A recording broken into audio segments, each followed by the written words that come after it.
হ্যাঁ guys, good morning everyone. তো আমরা বেরিয়ে পড়েছিলাম আজকে, আমাদের পার্সেল আসছিলো বলেই তো আমাদেরকে ফোন করেছিল যে কি তোমরা একটু আগিয়ে নিয়ে নিবা, কারণ ওরা বাইকে এসেছিলো না, টোটোতে এসেছিলো। তো দেখতে পাচ্ছ টোটোতেই কুরিয়ারগুলো দিতে এসেছিলো, কারণ হচ্ছে যে কি আমাদের জিনিসটা যে ছিল প্রচণ্ড ভারী ছিল, মানে বাইকে আনা সম্ভব ছিল না।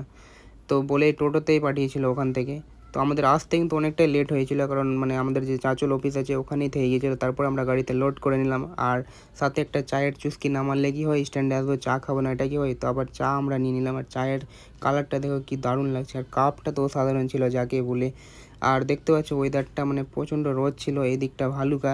আর এই টাইপের ফ্রেম বানানোর জন্য আমাদের সাথে কন্ট্যাক্ট করতে পারো, মানে বিভিন্ন ধরনের ডিজাইন আছে, কিন্তু এটা থার মডিফিকেশনের ডিজাইন ছিল। তো আমরা চলে আসলাম নিজের জিনিসটাকে নিয়ে বাড়িতেই।